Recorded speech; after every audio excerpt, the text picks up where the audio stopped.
기도하겠습니다. 살아계신 주님, 주님을 찬양합니다. 이 가운데 임재하시고 우리 가운데 말씀하시고 우리 가운데 우리 심령을 위로하시는 주님, 하나님 찬양 가운데 주님 함께 해주시고 예배 가운데도 동일한 은혜를 허락하여 주옵소서. 주님을 찬양합니다. 예수의 이름을 높입니다. 하나님 우리 가운데 놀라운 은혜를 허락하여 주옵소서. 주님께 감사드리며 예수님의 이름으로 기도드리옵나이다. 아멘. 슬픈 마음 있는 자, 돈과 영원 병든 자 누구든지 부르시오. 예수 이름 부르시오. 우리 같이 하나님께 찬양 드리고 하나님께 나가도록 하겠습니다.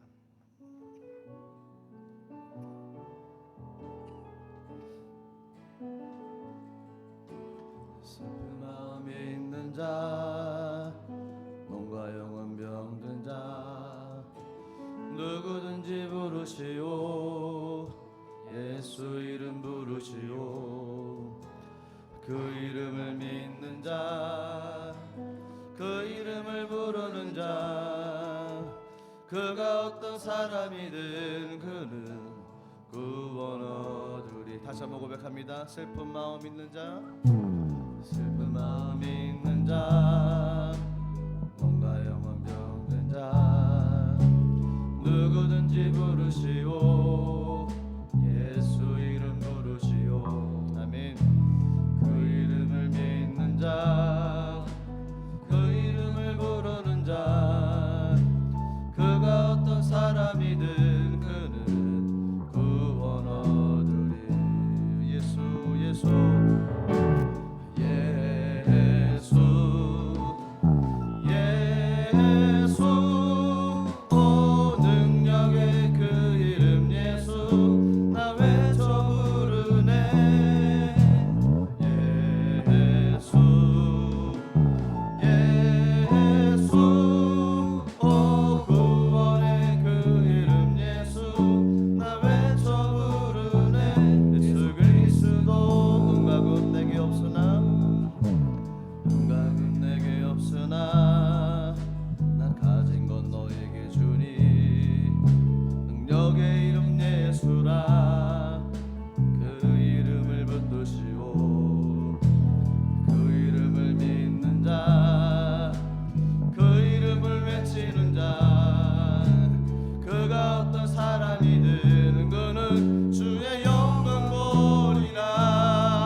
외쳐 부르네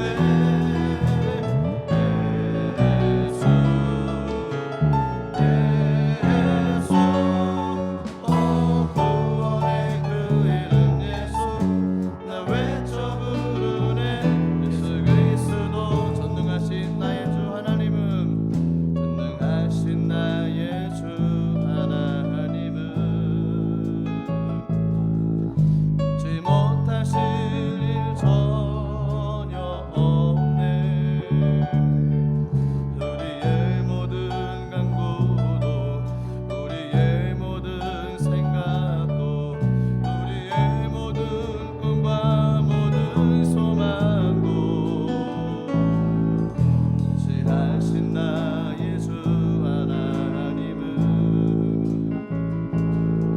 우리의 모든 괴로움 바꿀 수 있네 불가능한 일 행하시고 죽은 자를 일으키시며 그를 이길 자 아무도 없네 주의 말씀 의지하여 깊은 곳에 금을 던져 오늘 그가 놀라운 일을 이루시는 것 보라 주의 말씀 의지하여 믿음으로 금을 던져 믿는 자에게 능치 못함 없네 전능하신 나의 주 하나님은 전능하신 나의 주 하나님은 능치 못하실 전혀 없습니다 능치 못하실 일 전혀 없네 우리 모의 간구도 우리의 모든 생각도 우리의 모든 꿈과 모든 소망도 진실하신 나의 주 하나님은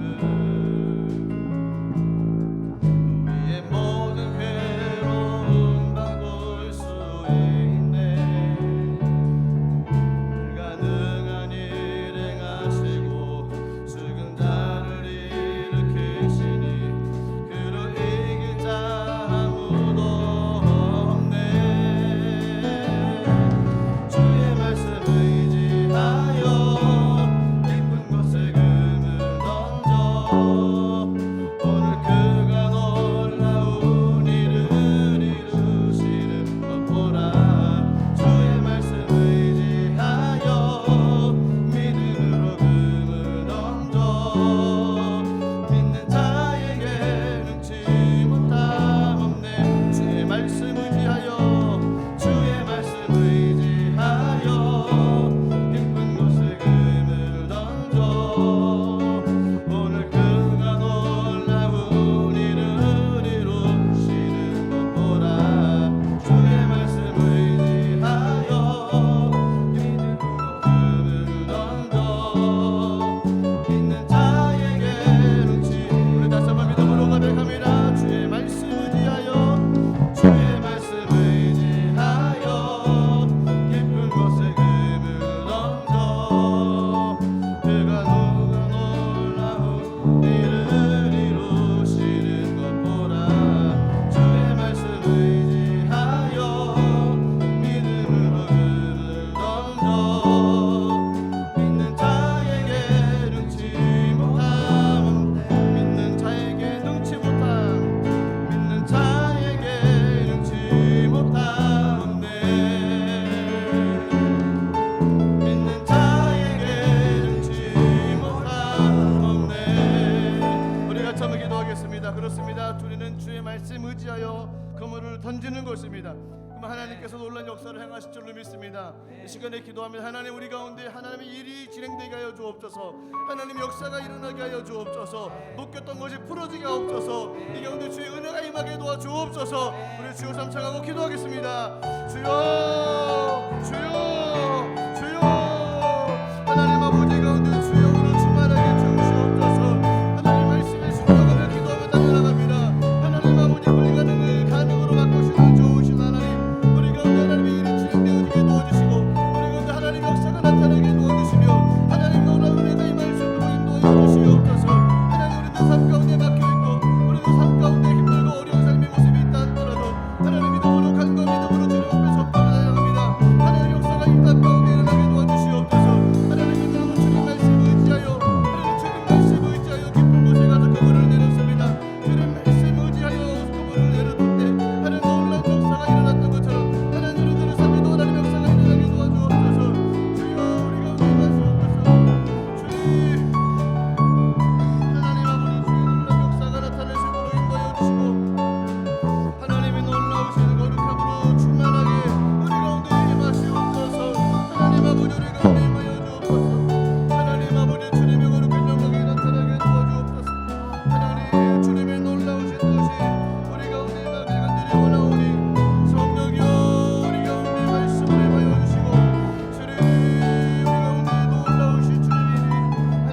사도신경으로 신앙 고백 드리겠습니다.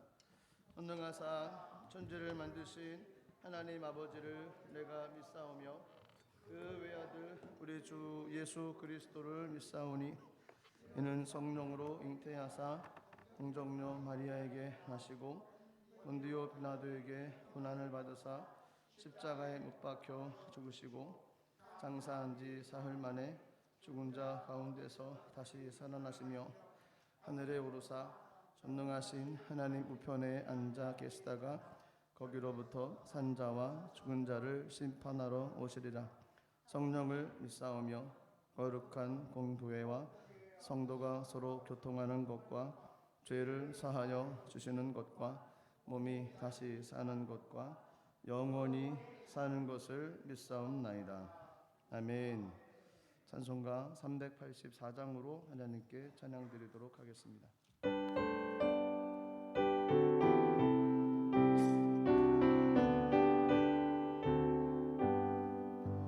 나의 갈 길 나가도록 예수 인도하시니 내 주 안에 있는 긍휼 어찌 심하리요. 믿음으로 사는 나는 하늘 위로 받겠네. 무슨 일을 만나든지 만사형통하리라. 무슨 일을 만나든지 만사형통하리라. 나의 갈 길 나가도록 예수 인도하시니 어려운 일 당할 때도 족한 은혜 주시네. 나는 심히 고단하고 영을 매우 바라나. 나의 앞에 반석에서 샘물 나게 하시네. 나의 앞에 반석에서 샘물 나게 하시네. 나의 갈 길 나가도록 예수 인도하시니 그의 사랑 어찌 큰지 말로 알 수 없구나. 성령 받은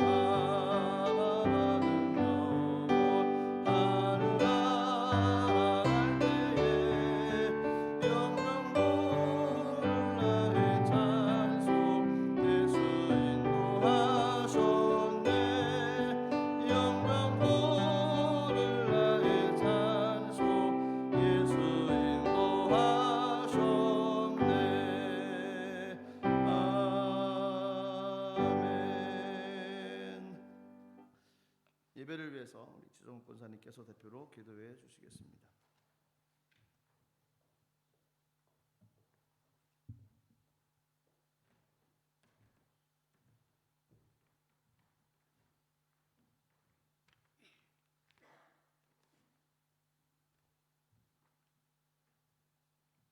다 같이 기도드리겠습니다. 말씀으로 천지를 창조하시며 모든 만물의 주관자 되신 하나님을 찬양하며 두 손을 높여 드립니다. 우리를 주님의 은혜로 자녀 삼아 주시고 이 예배 자리에 서게 하심을 감사드립나이다. 우리가 모여서 신령과 진정으로 예배를 올리기 위하여 기이한 전으로 불러주심을 감사드립나이다. 성령 하나님 의지하고 모셔드리오니 이 예배의 자리에 좌정하시어 우리가 드리는 예배를 받아 주시옵소서. 약속의 말씀대로 우리가 은혜 속에서 살아가도록 인도해 주시옵소서.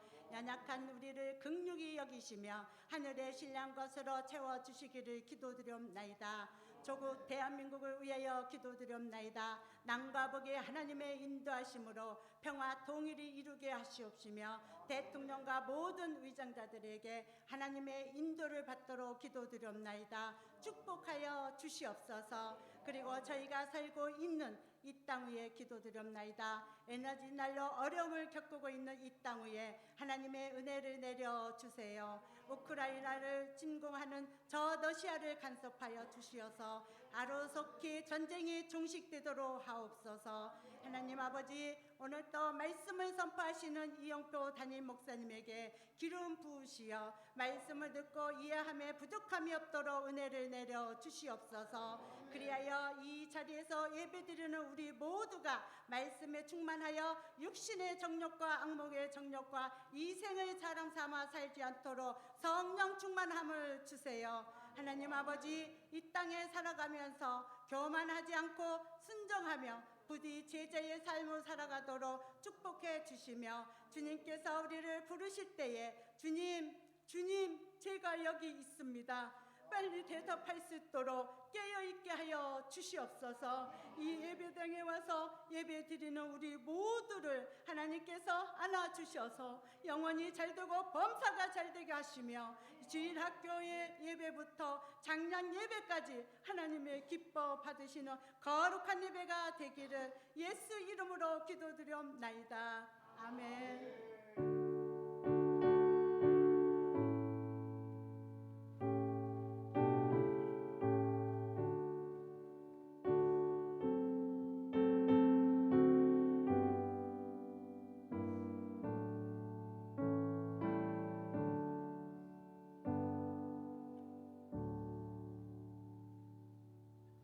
하나님 말씀은 구약 성경 창세기 6장 9절 말씀 한 구절입니다.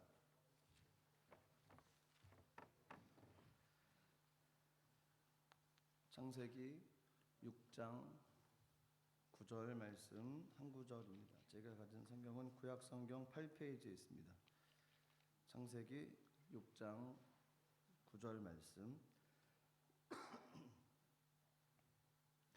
우리 한 목소리로 같이 하나님 말씀 합독하도록 하겠습니다. 시작. 이것이 노아의 족본이라. 노아는 의인이요 당대 완전한 자라. 그는 하나님과 동행하였으며. 아멘. 잠시 기도하겠습니다. 하나님 감사합니다. 주의 말씀을 함께 나눕니다. 하나님 같은 마음 품게 하여 주옵소서. 주의 은혜를 충만하게 우리 마음을 다스려 주시고 인도하여 주옵소서. 온전히 주님께 의지하며 예수님의 이름으로 기도드리옵나이다. 아멘. 누가 의인인가? 라는 제목으로 같이 말씀을 나누도록 하겠습니다. 1921년도에 노벨 평화상을 받았던 아나롤 프랑스라는 소설가가 있답니다. 들어보셨습니까? 프랑스는 기억이 나는데 아나롤 프랑스라는 사람은 처음 듣는 사람입니다. 그가 쓴 작품 중에 한 작품 이름이 타이스라고 하는 작품이 있답니다. 내용이 어떤 거냐면요, 어떤 도시에 경건한 파플로스라고 하는 수도사가 있었고요. 그런데 그 도시에는 늘 쾌락만을 입삼고 따라다녔던 미모의 여인, 그 타이스라고 하는 한 여인이 있었는데, 이 여인이 수많은 남자들을 유혹에 빠뜨렸답니다. 그래서 이 파플로스라고 하는 수도사가 저 사람을 전도해야 되겠다라는 마음을 먹었습니다. 그리고 가서 이제 복음을 전하는 겁니다.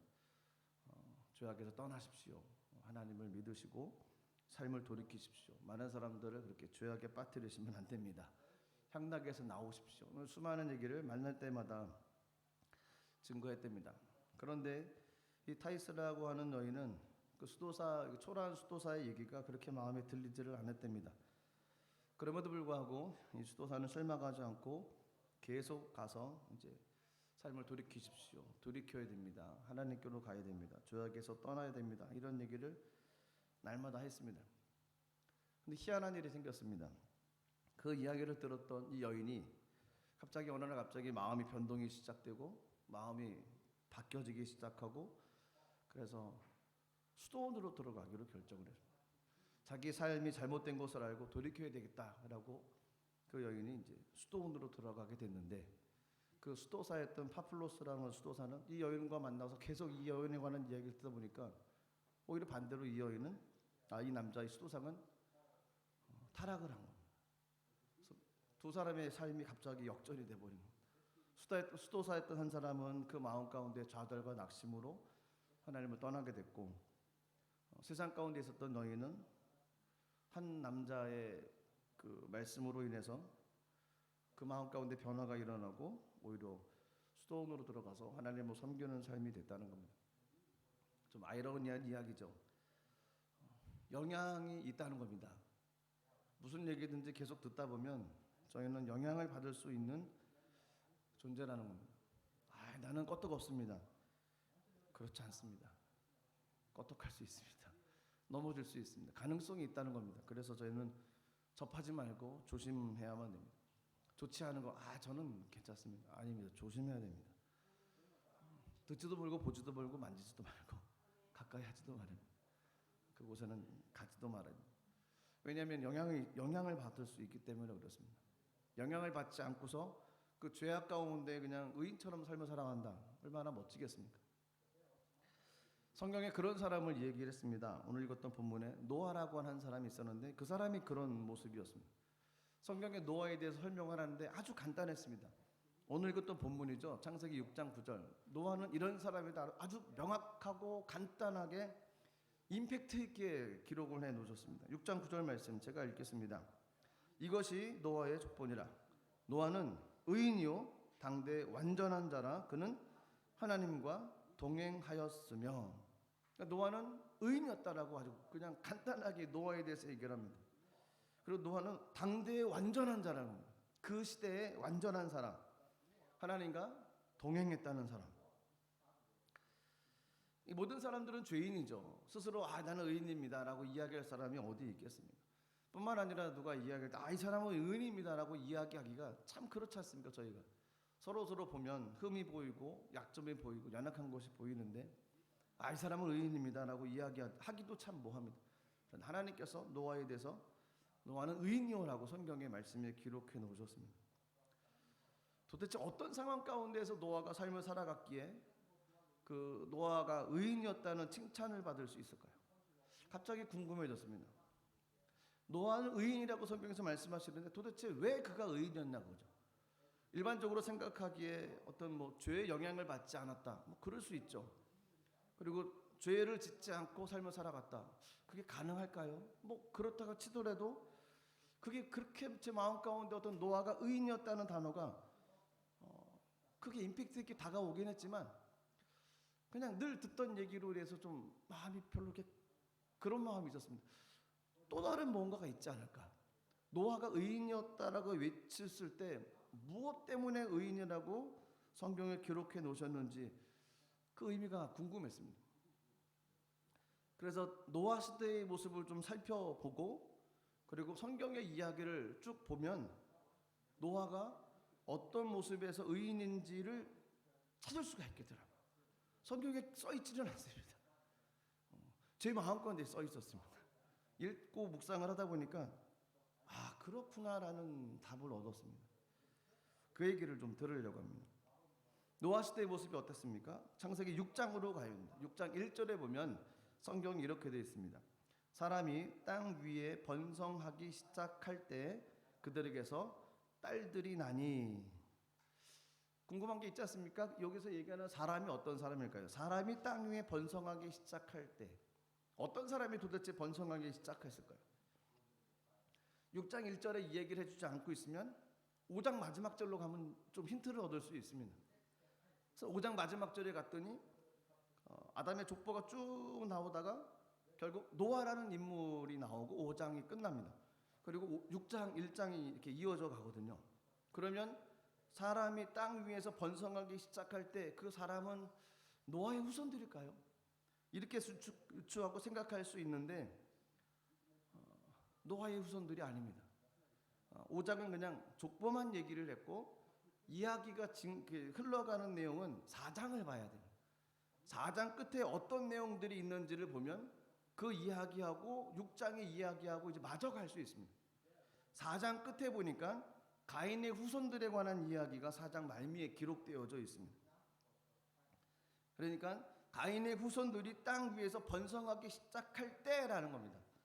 6장 1절에서 얘기하는 사람이 땅 위에 번성하기 시작할 때라는 그 사람은 가인의 후손들을 얘기를 하는 겁니다. 가인의 후손들이 어떻게 번성했냐면은 창세기 4장 16절부터 24절까지 내용이 이제 가인의 후손들에 관한 내용인데요. 아주 임팩트 있게 시작을 합니다. 가인이 여호와 하나님, 야훼 하나님을 떠나는 것부터 기록합니다. 가인이 하나님을 떠나서 에덴 동쪽 놋 땅에 거주했다, 이렇게 시작하지 않습니까? 하나님을 떠난 겁니다. 가인이 하나님을 떠났고, 왜냐하면 동생을 죽였지 않습니까? 책망을 받고 하나님을 떠난 겁니다. 하나님을 떠났다는 것은 하나님과 교제를 끝낸 거죠. 하나님 등지고 삶을 살아가겠다는 겁니다. 그렇게 하나님을 떠나서 에덴 동쪽 놋 땅에 거주하면서 거기서 성을 쌓습니다. 그 에녹을 낳고 성을 쌓는데 그 성을 아들의 이름인 에녹성이라고 졌죠. 그래서 이제 족보가 시작이 되면 에녹이 이랏을 낳고 이랏이 무야엘을 낳고 무야엘이 무두사엘을 낳고, 그리고 무두사엘이 라멕을 낳고라는 이야기로 24절까지 기록이 되어집니다. 라멕을 낳았다라는 겁니다. 라멕은 어떤 사람입니까? 라멕은 아내가 둘이 있었습니다. 아다와 실라. 성경에 있는 내용이죠. 아다는 야발과 유발을 낳습니다. 야발은 누구냐? 야발은 장막에 거주하며 가축을 치는 자의 조상이 됐다고 성경에 기록되어 있습니다. 동생인 유발은 수금과 퉁소를 잡는 모든 자의 조상이 됐다는 겁니다. 그러니까 아내인 야다의 아들들로부터 그 자손들이 하는 또 영역들이 이제 구분이 되어지는데, 야발은 가축을 치는 자들의 조상이 됐고, 그리고 유발은 수금과 퉁소하는 사람들의 조상이 됐습니다. 실라라고 하는 부인을 통해서는 두발가인이라는 아들이 있었는데, 물론 딸도 있었지만 두발가인이라고 하는 아들로부터 그가 무슨 일을 하게 되어졌냐면 구리와 쇠로 여러 가지 기구를 만드는 자가 됐다는 겁니다. 그러니까 가인은 이런 자손들이 어떤 분야에서 어떤 권위자가 되고 시작점이 됐습니다. 그들로 인해서 그런 문화들이 형성하기 시작을 했습니다. 그런데 가인의 자손이지 않습니까? 아까 이야기 있었던 창세기 4장 16절로 시작되는 부분의 첫 단추가 가인이 하나님을 떠난 것으로부터 시작됩니다. 하나님을 떠나서 그들이 어느 곳에 장막을 치고 자녀를 낳고 그 자녀들이 어떤 일에 왕성한 부분으로 큰 일들을 해 나가는 사람이 됐다는 겁니다. 문명을 이루고 어떤 성을 쌓고 문화를 꽃피워 나가는 그 시조가 됐다는 거죠. 그런데 그 가인의 후손들이 그렇게 이 땅에서 번창해 나갔을 때 그들에게서 이제 딸들이 났다라고 이야기를 하고 있습니다. 그것이 창세기 6장 1절이었습니다. 사람이 땅에서 번성하기 시작할 때 그들에게서 딸들이 났다. 그 딸들로 인해서 그들은 점점 자손들이 풍성해져가고 후손들이 많아지는 거죠. 가인의 후손들이 세상에 점점 퍼져가기 시작한다는 겁니다. 창세기 6장 1절의 내용은 가인의 후손들이 세상에 덮어가고 있다는 겁니다. 근데 그 무리들이 어떤 사람이냐면 하나님을 떠난 사람들이라는 겁니다. 유럽의 문제가 뭡니까? 자국민이 부족한 거죠. 어떤 인력을 통해서 외국인들이 다뤄와 삽니다. 근데 그들이 여기 와서 그냥 오냐? 종교를 가지고. 가나안 땅도 그랬습니다. 가나안 땅에도 섬기는 사람들이 자신들의 종교가 있었습니다. 그리고 숫자가 늘어가면 늘어갈수록 그 종교를 따르는 사람들이 많아지는 거죠. 그 고국에 살고 있는 원래 주민들은 그 인원은 점점 줄어가고 있고, 한국 문제가 그거 아니겠습니까? 한국에 자녀들을 낳지를 않는답니다. 제가 태어났을 때만 해도 둘 만나 잘 그러자. 그래서 저하고 형이 태어났습니다. 저는 이유도 몰랐죠. 듣지도 못고 기억도 없습니다. 그런데 그때가 그때였다고 그러더라고요. 더 이상 낳지 마세요. 둘 만나 잘 기르세요. 그래서 둘이 태어났다는 거죠. 둘 만나면 얼마나 좋겠습니까? 자녀들이 점점 없어지니까 외국인들은 다시 인력이 없으니까 외국인들이 한국으로 들어오게 되고 그 인구들이 많아져 가기 시작합니다. 안산 지역에는 어떤 인구들이 많고 또 대림동 쪽에는 어떤 나라 사람들이 많고 사람들이 많아집니다. 그것으로 끝난 게 아니고 그들이 모이면 종교가 있다는 겁니다. 이 가인의 후손들이 점점 많아지는데 그들의 모습이 하나님을 떠난 사람들이었습니다. 그 사람들이 환경을 점점 다스려가기 시작을 했습니다. 그런 가운데 2절을 보시면 문제가 생겼는데 그 문제가 이런 문제입니다. 하나님의 아들들이 사람의 딸들의 아름다움을 보고 자기들이 좋아하는 모든 여자를 아내로 삼는지라. 하나님의 아들들 누굴까요? 하나님의 아들들은 뭐 일단 좋은 의미가 아니겠습니까? 하나님의 아들들. 가인과 아벨이 있었는데 가인은 하나님 받지 않으시고 아벨은 받으셨죠. 그런데 아벨이 형의 시기질투로 인해서 죽임을 당했고, 그래서 아벨이 죽은 다음에 하나님께서 또 다른 씨를 준비해 주셨죠. 그래서 나온 사람이 하나, 둘, 셋입니다.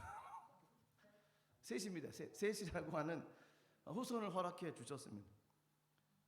그래서 창세기 5장의 족보의 내용, 아담의 계보의 족보의 내용을 보면 희한한 걸 발견할 수 있습니다. 하나님께서 자기 모양과 형상대로 남자와 여자들을 만드셨습니다. 그리고 그 사람들을 이제 사람이라고 이야기를 해주셨고, 그리고 아담으로 인해서 이제 130세 아들을 낳았던 사람이 셋이라는 이름을 성경에 그 창세기 5장에 거론을 하시고, 셋이 에노스를 낳고 에노스가 게난을 낳고, 이렇게 족보 내용을 쭉 나오다가 5장 맨 끝에 이제 노아가 등장하는 모습으로 그 족보의 내용이 끝난다는 겁니다.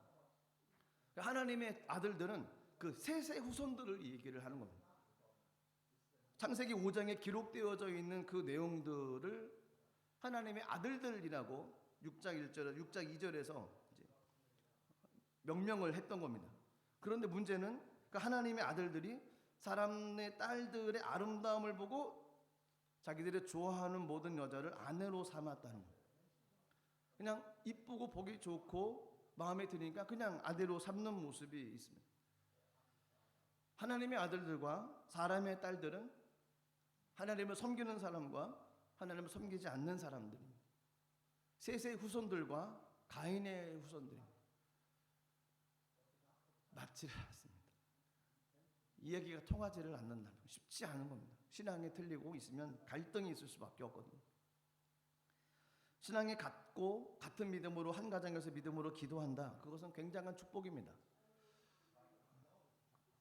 엄청난 하나님의 축복입니다. 같이 기도할 수 있다는 것이, 말을 하면 통하고 이야기를 하면 이해를 해줄 수 있는 것이 하나님의 놀라운 은혜라는 겁니다. 글을 찾다 보니까 이런 글이 있습니다. 어떤 장로님이 며느리를 고르는데 다른 거 다 필요 없답니다. 믿음 하나 있으면 되겠다라고 생각하는 장로님이 계셨습니다.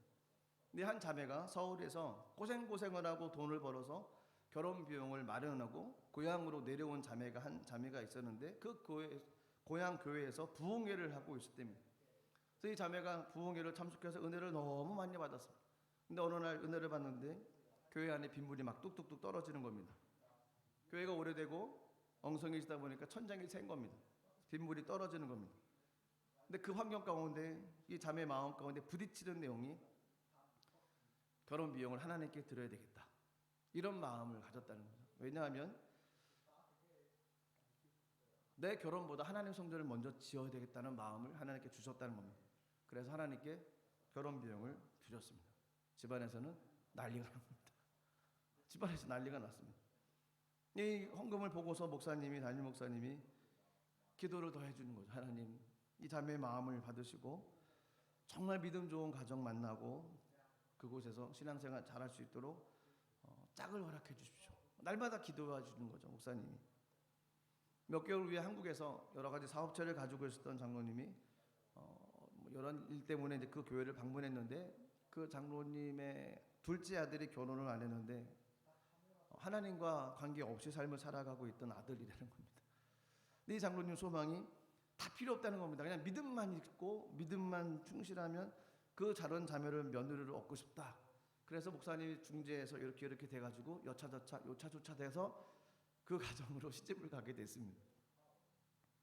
이 자매가 열심히 기도했습니다. 정성을 다해서 섬겼습니다. 결국 그 둘째 아들이었던, 하나님을 떠났던 그 아들이 하나님께로 다시 돌아오고 변화되어졌습니다. 아버지가 보기에 너무 좋은 거죠. 그래서 둘째 아들한테 재산을 다 물려주고 뭐 그랬다는 얘기가 있습니다.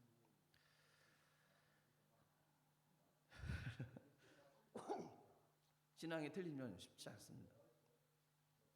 신앙이 같으면 그 참 하나님의 은혜죠. 근데 오늘 본문에도 보니까 이런 것입니다. 신앙이 틀린 모습들이, 갈등이 생겨나기 시작했던 겁니다.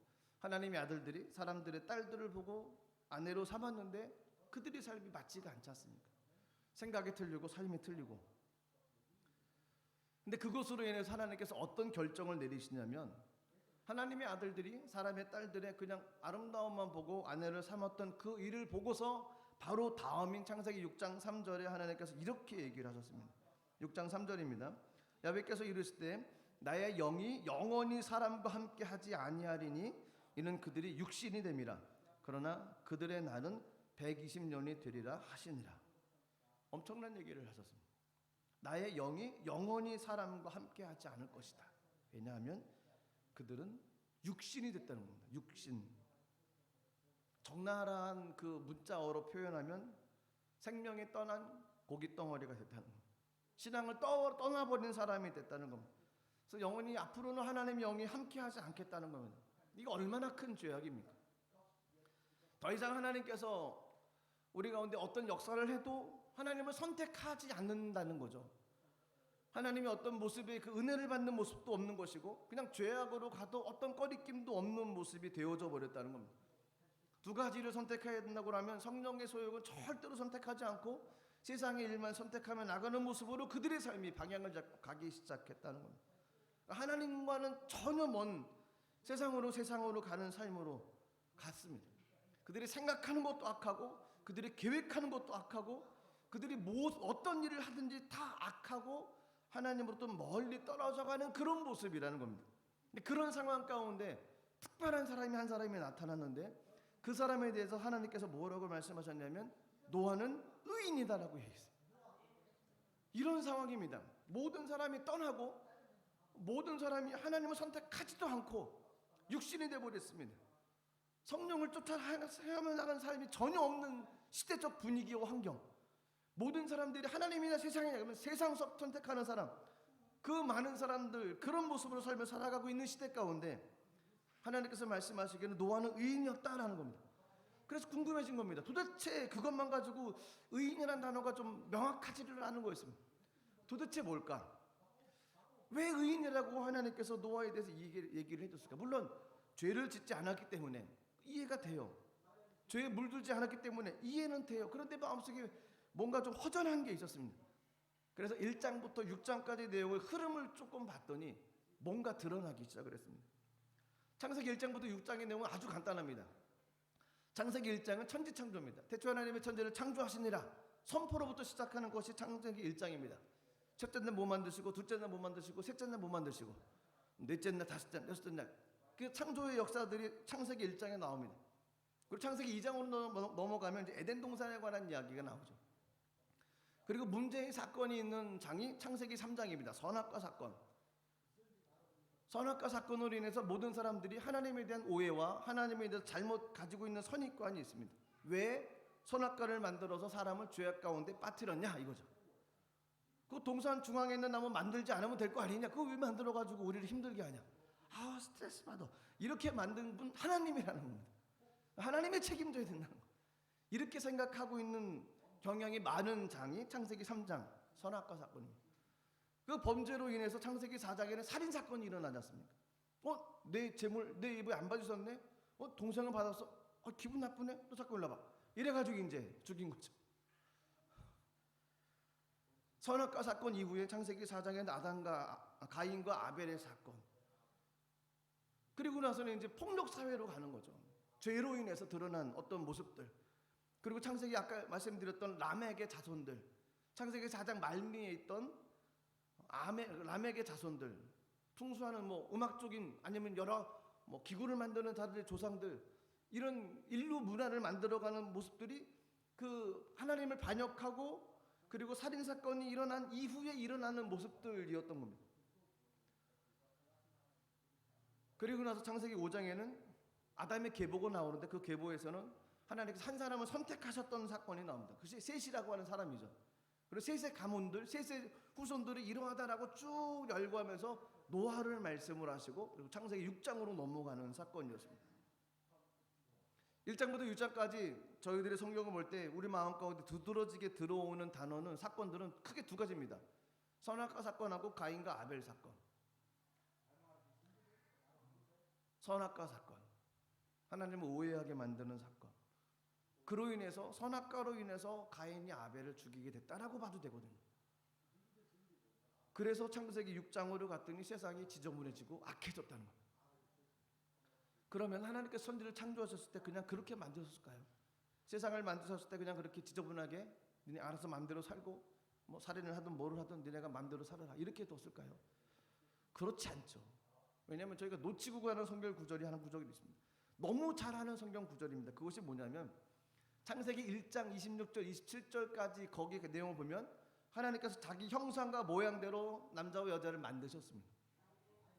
하나님께서 자기 형상대로 모양대로 우리를 만드시고 창조해 주셨습니다. 그리고 저희들에게 복을 주셨다고 말씀하셨습니다. 창조를 하시고 그리고 사람을 만드신 다음에 내 형상과 모양대로 내가 너를 만들었어. 그리고 내가 너를 축복한다. 너는 복의 근원이 되고 네가 앞으로 생육하고 번성하고 땅에 충만하고 이 땅을 다스려라. 내가 너에게 하나님의 형상과 모양, 하나님의 속성들, 성품들을 내게 숨겨줬으니까 그 하나님의 마음을 가지고 세상을 다스려라. 이게 창조하신 다음에 하나님께서 저에게 주셨던 말씀입니다. 하나님께서 주셨던 그 말씀 가지고 삶을 살아가야 된다는 겁니다. 그렇다고 하면 에덴 동산 사건에 들어갔을 때도 그런 마인드를 가지고 선악과를 바라봐야 된다는 거죠. 그 마인드를 가지고 그 마음 가지고 하나님의 말씀을 지키고 삶을 살아가야 됩니다. 왜냐하면 저희들에게는 하나님 형상과 모양이 있기 때문에 하나님의 속성이 있기 때문에 선이 있죠. 악한 것도 물론 있겠지만 우리 마음 가운데는 하나님의 형상이 있습니다. 우리에게 주셨던 하나님의 모습이 있습니다. 그 모습 가지고 삶을 살아가야 되는데 유혹에 넘어간 겁니다. 하나님 말씀보다는 세상의 사단의 이야기에 귀를 기울이며 나갔던 사건이 선악과 사건이었습니다. 그러니까 에덴 동산을 두시고 나서 선악과 사건도 그런 목적으로 봐야 되고, 그리고 에덴 동산을 두시고 난 다음에도 하나님께서 말씀하셨던 것이 이곳을 경작하고 지켜라라고 얘기하셨거든요. 그리고 그 다음에 나오시는 얘기가 선악을 알게 하는 나무의 열매는 먹지 말아라. 근데 이렇게 얘기를 하신 겁니다. 그러니까 먼저 하신 얘기는 에덴 동산을 지어주시고 이곳을 잘 경작해라. 그 얘기는 다스려라는 거죠. 다스리고 열매를 먹고 이것을 누리고 정복하고 평안하게 이곳을 잘 운영하며 삶을 살아가라. 이렇게 먼저 얘기를 해주신 겁니다. 그런데 그 내용보다는 선악과를 잘못 이해한 거죠. 하나님께서 우리들에게 주시고 있던 아담과 하와에게 주시고 있던 메시지는 다른 것이 아니었습니다. 복이었습니다. 이 땅을 다스리고 하나님의 형상과 모형대로 이 땅을 잘 살아가라. 이 땅을 잘 운영해라. 내 속성이 너희들한테 있으니까 너희가 이 땅을 잘 움직여 나가라. 이런 거였습니다. 아담과 하와는 그 모습 가지고 환경을 이뤄 나가야 되는데 그렇지 못했던 거였습니다. 근데 그것이 아담과 하와에게만 주는 메시지일까요? 아니죠. 그것은 하나님께서 저희들에게 주시는 메시지이기도 합니다. 저희는 하나님의 형상과 모형대로 지음받은 사람입니다. 그래서 저희들은 세상을 누려야 되는데 무엇을 가지고 누리냐입니다. 하나님의 속성, 하나님의 형상을 가지고 하나님의 은혜를 가지고 하나님의 모습을 가지고 저희가 있는 삶의 터전을 다스리고 정복하고 이것을 운영해 나가는 것이 저희들이 해야 될 몫이라는 겁니다. 그것을 다른 말로 얘기하면 사명이라는 겁니다. 아담과 하와에게 맡겨주신 것이 바로 그겁니다. 생육하라, 번성해라, 땅에 충만해라. 하나님의 속성과 형상이 너에게 있다. 내 은혜가 너희에게 있으니까 그거 가지고 삶을 살아가라. 이것이 너희가 앞으로 살아가야 될 사명이라는 것입니다. 저희들에게 주신 것이고 모든 그리스도인들에게 주신 것이었습니다. 이제 그들이 공동체를 이루고 서로서로 중보해주고 서로서로 위로해주고 서로서로 격려해서 그 하나님의 사람들의 모습을 만들어 가야 되는 겁니다. 그렇게 해서 기도해야 되고 연합해야 되는 겁니다. 그런데 그들이 그리고 그 자손들이 그 일을 못했던 겁니다. 창세기 1장에 있었던 하나님께서 주셨던 약속의 명령들을 그들이 지키지 못하고 선악과를 범하고 그리고 형이 동생을 죽이는 사건을 만들어냈던 거였습니다. 그리고 그 후손들, 그 가인의 후손들이 어떤 문화 혁명을 이루고 세상에 가득 채워지기 시작을 했던 겁니다. 그랬더니 하나님의 사람들이, 하나님의 아들들이 그 많은 가인의 후손들의 아름다움을 보고서 아내로 삼기 시작을 했습니다. 하얀 그 컵에 물을 받고 거기다가 검은색 잉크를 떨어뜨리면 조금 지나면 그 물은 검해지죠. 섞이면 색깔이 변질되는. 하나님께서 원하셨던 것은 하나님의 아들들이 사람의 딸들과 섞이는 것을 원치를 않았습니다. 물드는 것을 원치를 않았습니다. 하나님께서 창세기 1장에 주셨던 하나님의 그 약속들, 하나님께서 주셨던 어떤 사명들, 그것을 가지고 삶을 다스려 나가기를 원하셨습니다. 저희들이 이 땅에서 해야 될 일이 그거라는 겁니다. 각자 한 사람 한 분 한 분마다 삶의 터전이 있고 영역이 있습니다. 그곳에서 하나님 나라를 세워가는 겁니다. 그것이 저희들이 해야 될 몫입니다. 그것이 하나님께서 우리에게 주셨던 하나님의 사명입니다. 그걸 다스리고 정복하고 통치해 가는 겁니다. 하나님의 마인드를 가지고, 하나님의 방법을 가지고. 세상에 여러 조건들이 있을 겁니다. 하지만 그것에 섞이지 않고, 그 물들지 않고, 타협하지 않고 하나님의 은혜를 지키며 나가는 거죠. 쉽지 않을 수 있습니다. 사람들이 무시하니까요.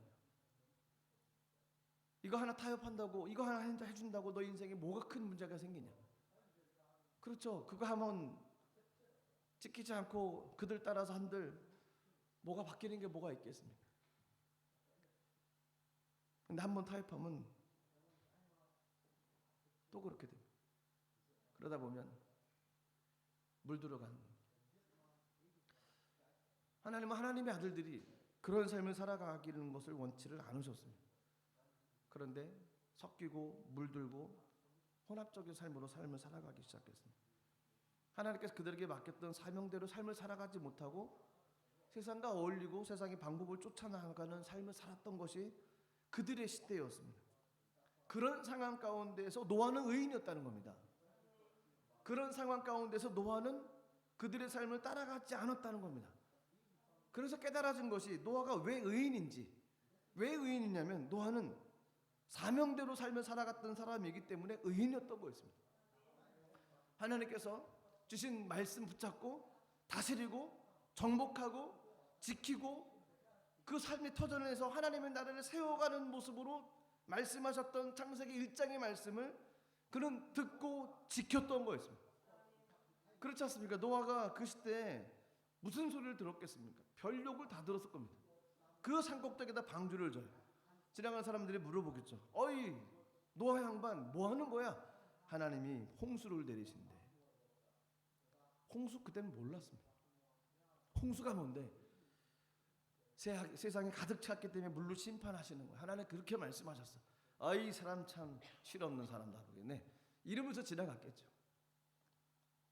그 높은 곳에 가서 방주를 짓습니다. 지나가는 많은 사람들이 아이고 이상해진 것 같아. 이상해진 것 같아. 아무리 봐도 이상해진 것 같아. 수많은 이야기를 들어도 노아는 그곳에 흔들리지를 않았습니다. 하나님께서 말씀하신 것을 지키고 그곳에서 하나님의 나라를 세워가기 시작을 했습니다. 순종이 하나님의 나라를 세워가는 거죠.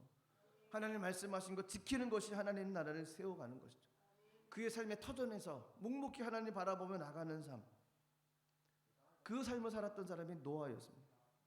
노아는 의인이었다고 얘기했습니다. 노아는 당대의 완전한 자라고 얘기했습니다. 노아는 하나님과 동행한 사람이라고 얘기합니다. 그 이유가 노아는 사명을 가진 사람이었고 사명을 지킨 사람이었고 사명대로 삶을 살아갔던 사람이기 때문에 그는 의인이었고 완전한 자고 하나님과 동행하는 사람이었다는 겁니다. 그러면 누가 이 시대의 의인이겠습니까? 누가 이 시대의 의인이겠습니까? 사명을 지키며 삶을 살아가는 사람이 의인이죠. 사명을 지키며 삶을 살아가는 사람. 그 사명은 창세기 1장에 주님께서 허락하셨던 말씀이었습니다. 저희를 지으셨을 때 하나님 형상과 모형으로 저를 빚으셨습니다. 그리고 저희 안에 하나님의 놀라운 속성들을 숨겨주셨습니다. 한 분 한 분 가운데 하나님의 형상들이 다 있습니다. 하나님의 은혜가 다 있습니다. 그거 붙잡고 나의 삶의 터전에서 하나님 나라 세워가는 겁니다. 세상 방법 따라가지 않고 하나님 원하시는 모습으로 기도하고 무릎 꿇고 부르짖고함으로 내 삶의 터전에서 하나님 나라를 세워가는 삶, 그것이 사명을 지키며 삶을 살아가는 사람입니다. 저와 여러분들이 그런 은혜를 지키고 사명을 지키며 의인으로서의 삶을 살아가시기를 축복합니다. 세상 가치관이 아닌 하나님의 가치관을 가지고 삶을 살아가는 그런 은혜가 있어야 될 줄로 믿습니다. 노아 시대는 가치관이 없었습니다. 기준이 없었습니다. 그냥 다 섞였습니다. 그냥 자기 좋은 대로 사사시대처럼 똑같은 모습으로 삶을 살아갔습니다. 근데 노아는 하나님께 주셨던 말씀 붙잡고 삶을 살아갔습니다. 그래서 그는 사명을 지킨 사람이고 사명 따라 삶을 살아가는 사람이었습니다. 그래서 의인이었던 겁니다. 저희들의 삶에도 하나님께 주시는 그 의인의 삶, 그런 의인으로서 삶을 살아가시는 모든 분들 되시기를 주의 이름으로 축복합니다. 기도하겠습니다. 하나님, 주의 은혜를 감사드립니다. 저희가 이 땅의 삶을 살아가는 동안에 하나님 주신 말씀 붙잡고 삶을 살아갑니다. 하나님 함께 해주시고 주의 영광, 주의 은혜로 충만하게 채워주시옵소서. 노아는 의인이었습니다. 그는 사명을 지키며 사명 따라 삶을 살아갔기에 그는 완전한 자의 의인이었습니다.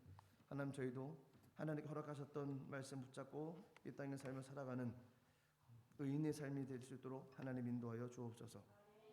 저희가 삶을 살아가는 환경이 때로는 힘들고 때로는 지치고 어렵지만 그럼에도 불구하고 말씀 붙잡고 나갑니다. 하나님 약속 붙잡고 나갑니다. 우리와 동행하시고 함께하여 주시옵소서. 주님께 모든 감사함과 올려드리며 예수님의 이름으로 기도드리옵나이다. 아멘. 우리 찬양 한 장 드리고 같이 기도하겠습니다. 사명이라는 찬양입니다. 잘 아시는 찬양인데 우리 같이 찬양 드리고 기도하겠습니다.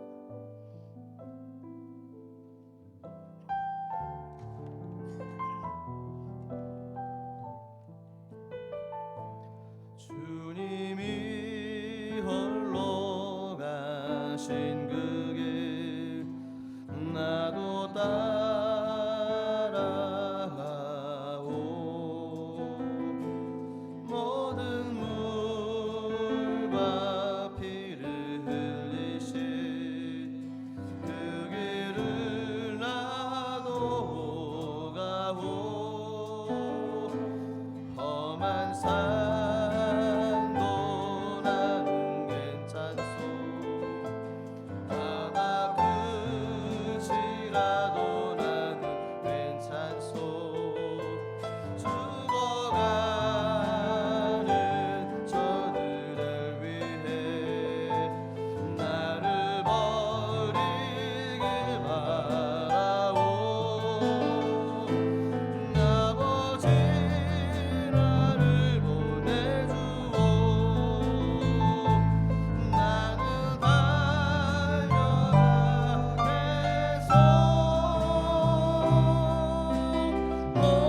목숨도 안기지 않겠소.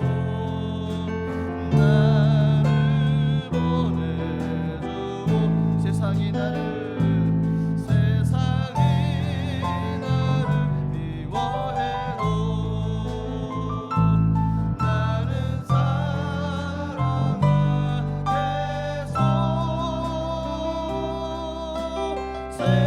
세상을 구원한 십자가 나도 따라가. 생명을 버리면서까지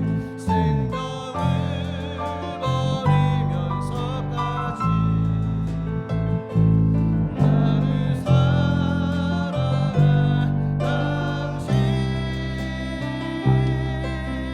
이 작은 나를 받아주고 나도 사랑하고. 같이 한번 기도하겠습니다. 그렇습니다. 우리들의 인생의 삶을 살아가는 여정길이 사명을 완수하는 길입니다. 하나님 형상과 모형으로 지음받은 저희들이 하나님의 모습을 가지고 이 땅에서 그곳에서 저희 삶의 터전에서 하나님 나라를 세워가는 겁니다. 하나님의 이름을 높여드리는 것입니다. 그것이 우리들의 사명이요, 그것이 세상을 변화시키는 길이며 하나님께 영광 올려드리는 삶의 모습입니다.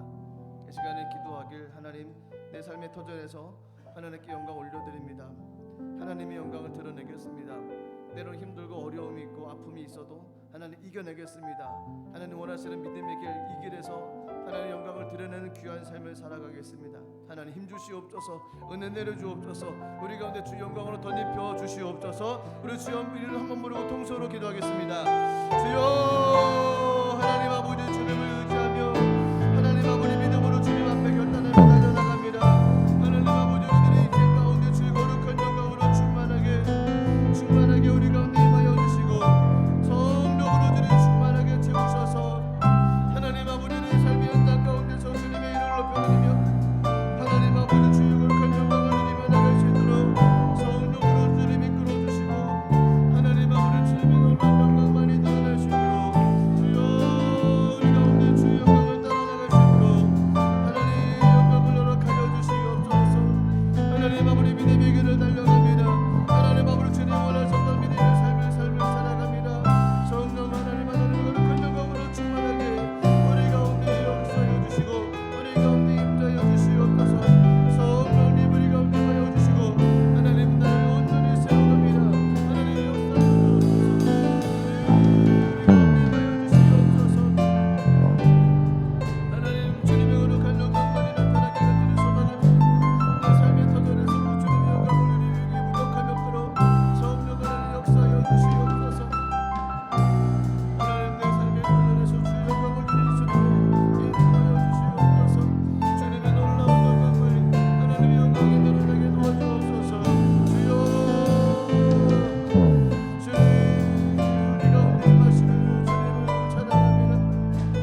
아픔, 질병, 연약함으로 고생하고 힘들어하는 가정들 위해 하나님의 은혜가 임하길 간절히 같이 기도하고 간구하겠습니다.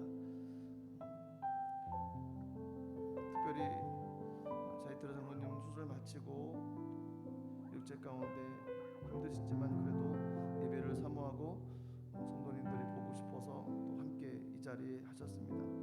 잘 회복될 수 있도록 붙잡아 주시고 앞으로의 모든 과정 속에서도 하나님께서 함께 해달라고 같이 기도해 주시고, 계속 기도하실 때 믿음의 가정들 위해 하나님의 다스림과 하나님의 인도하심으로 가정을 회복시켜 주시고 하나님의 놀라운 영광만이 드러날 수 있게 해달라고 다 같이 다시 한번 주 이름 한번 모르고 우리 3분 동안 통성으로 같이 한번 기도하겠습니다. 주여 하나님 아버지, 우리 가운데 역사하시는 주님을 찬양하며 하나님을 의지합니다. 주님만이 내 삶 가운데 능력이 되어주시고 주님만이 내 삶 가운데 원사가 되어주시고 감사드리오니 하나님 아버지 놀라우신 하나님 은혜가 아버지 임하게 도와주시고 성령으로 주님 인도하여 주시옵소서.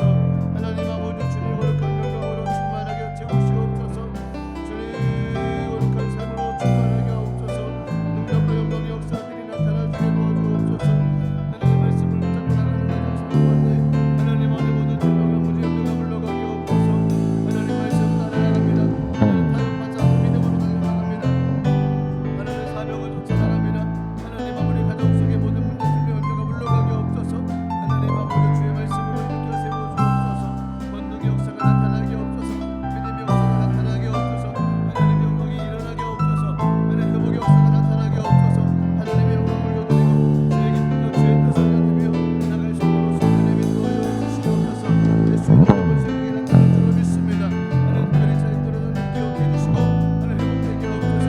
하나님 아버지 주의 권능으로 주님 붙잡아 주시고 나머지 하나님 주님께서 붙잡아 주시는 분으로 강건하게 하옵소서. 하루하루 찾고 있게 하시고 성령으로 붙잡아 주시며 주의 영광이 임하게 도와주시고 하나님 거룩한 영광으로 다스려 주시옵소서. 놀라우신 주님 주님만을 찬양합니다. 하나님 영광의 역사가 일어날 수 있도록 성령으로 붙잡아 주시옵소서. 주의 영광으로 충만하게 하옵소서. 주의 영광으로 충만하게 하옵소서. 하나님 영광의 역사가 나타나게 도와주옵소서. 주님을 찬양합니다. 하나님 인도해 주시옵소서. 하나님 주님 놀라우신 역사로 충만하게 성령으로 주님 역사하여 주시길 간절히 바라옵니다. 주님 우리 가운데 임하여 주시옵소서. 하나님 주의 영광이 가정 속에 회복되어지게 도와주옵소서. 하나님 아버지 주의 영광의 역사가 나타날 수 있도록 인도하여 주옵소서. 하나님의 놀라우신 은혜가 임하게 도와주시옵소서. 성령으로 주님 이끌어 주시고 거룩하신 삶으로 하나님의 영광이 나타나게 하옵소서. 주님을 찬양합니다. 아버지 나를 보내소서. 아버지 나를 보내소서. 나는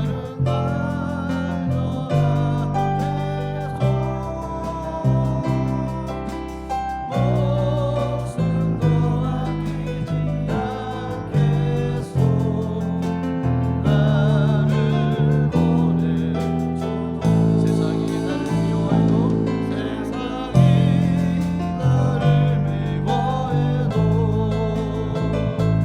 나는 살아가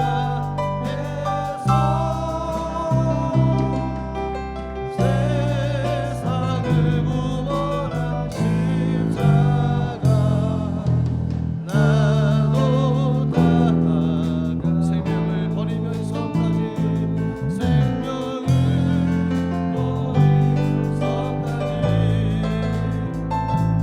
나를 사랑한 당신 이 작은 나를 받아주고 나도 사랑하고.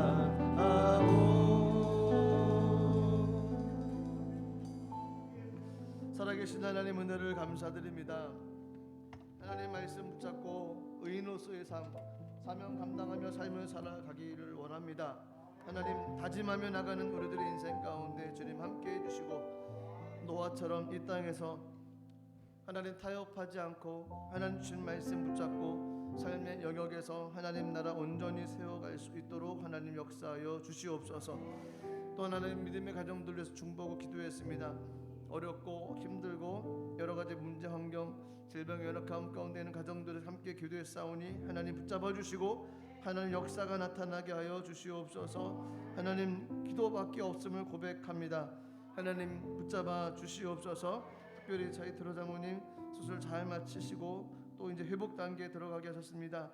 하나님 원하기는 하나님께서 시간마다 차도가 있게 하시고 앞으로의 모든 과정 속에서도 주님 개입하여 주시고 날로 강건하게 성령님 역사하여 주옵소서. 그래서 회복되어지고 하나님 앞에 살아계신 하나님 만난 그 하나님을 간증하며 나갈 수 있도록 은혜 내려 주시옵소서. 모든 믿음의 가정들 믿음의 사명 가지고 의인의 삶을 살아갑니다. 주님 힘주시고 주의 거룩한 역사로 충만하게 도와주시옵소서. 주님께 모든 감사를 올려드리며 예수님의 이름으로 기도드리옵나이다. 아멘. 사명 감당하며 나가는 모든 삶을 살아가시는 우리 모든 성도님 되시기를 주의 이름으로 축복합니다. 이 시간 귀한 예물 주님께 올려드리도록 하겠습니다. 제가 기도하겠습니다. 하나님 감사드립니다. 말씀 붙잡고 나가는 이 땅의 삶 승리하게 하시고 흔들리지 않게 하시고 섞이지 않게 하옵소서. 주님 주신 말씀 붙잡고 세상에서 하나님의 나라 세워갈 수 있도록 은혜 내려 주시옵소서.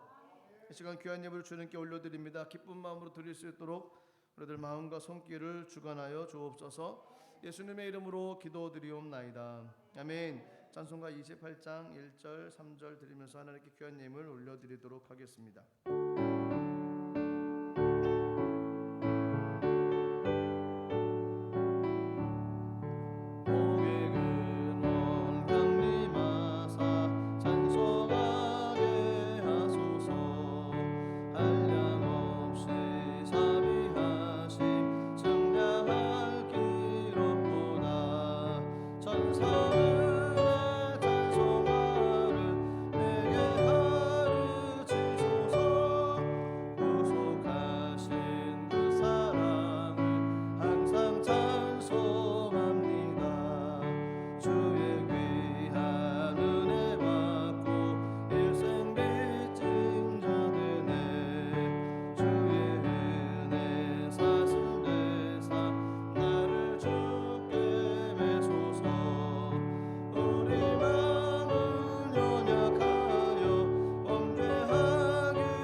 말씀드리도록 하겠습니다. 다음 주는 성찬 주일입니다.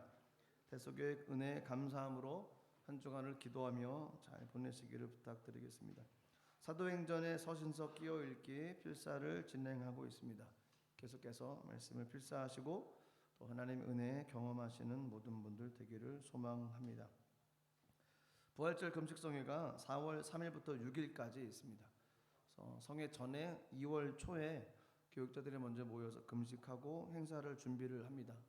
그래서 올해 2월 6일부터 9일까지 늘 동일한 장소였습니다. 프랑크푸르트에서 모여서 금식하고 회의하고 그런 모임이 있습니다.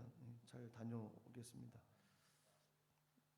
그리고 코스테 모임이 2월 28일부터 3월 3일까지 있습니다.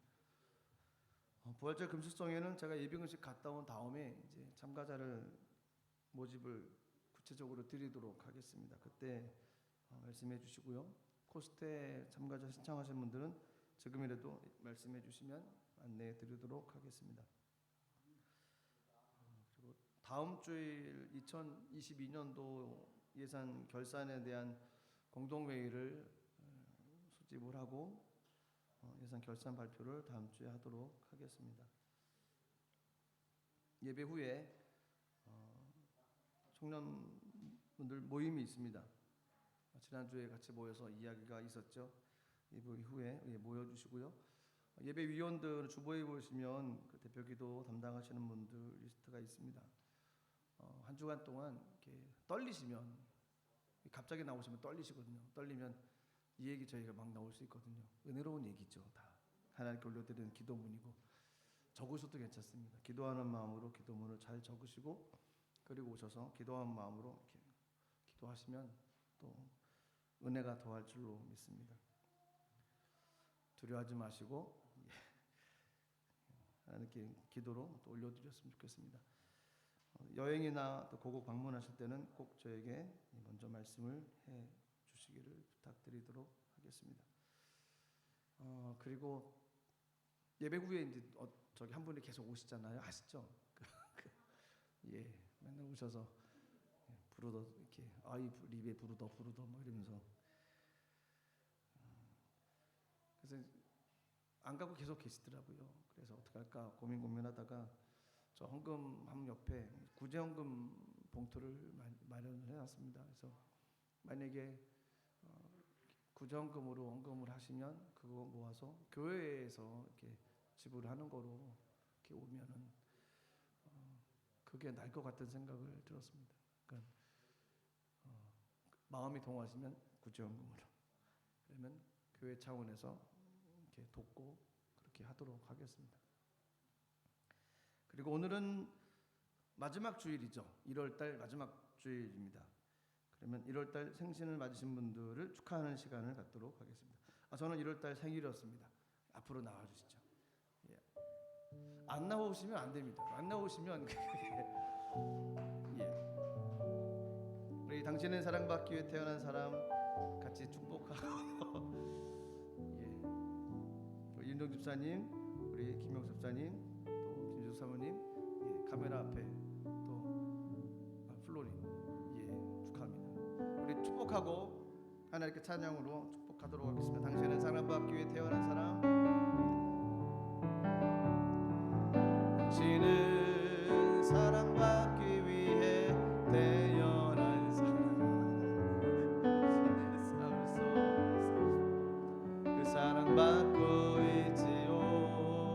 당신은 사랑받기 위해 태어난 사람. 당신의 삶 속 모이셔야 됩니다. 카메라를 받으시려면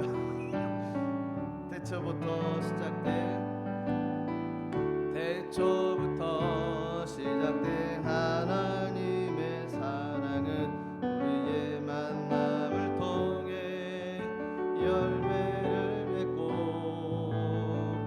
당신이 이 세상에 존재함으로 인해 우리에겐 얼마나 큰 기쁨이 되는지. 당신은 사랑받기 위해 태어난 사람. 당신은 사랑받기 위해 태어난 사람. 동화를 왜 나갔죠? 있지요.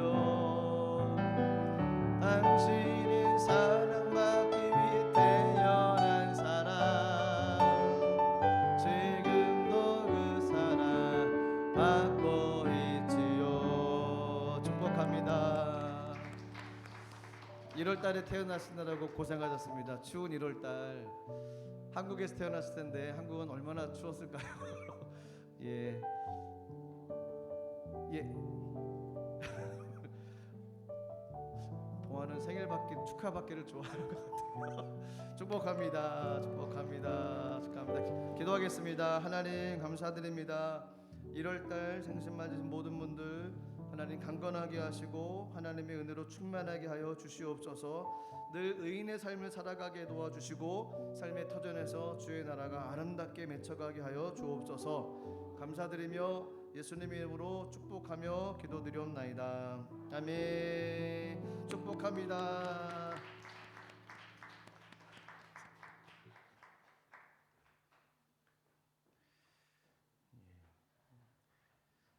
1월달 되게 춥죠. 그 당시에는 더 추웠을 텐데요. 예, 고생들 하셨습니다. 드리신 예물 하나님께 올려드리도록 하겠습니다. 하나님 감사드립니다. 함께 말씀을 나누고 주의 마음을 나눴습니다.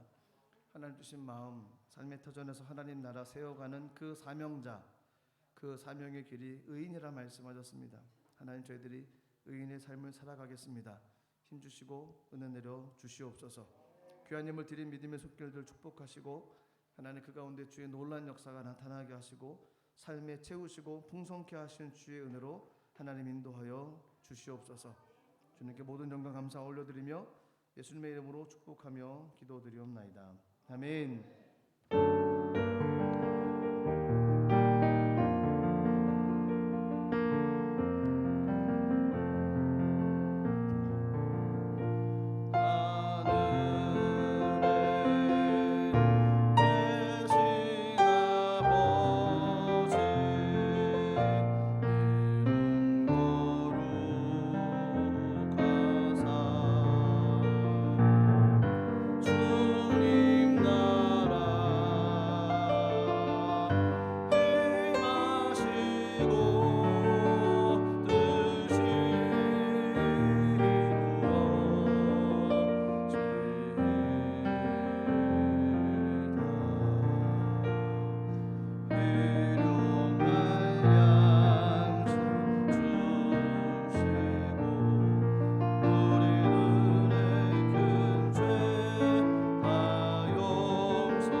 예수 그리스도의 무한하신 은혜와 아버지 하나님의 크신 사랑과 보혜사 성령님 내조교통 충만 역사하심의 은혜가 의인의 삶을 살기로 다짐하며 세상으로 나가는 모든 믿음의 백성들 위해 이제로부터 영원토록 함께 있을지어다. 아멘.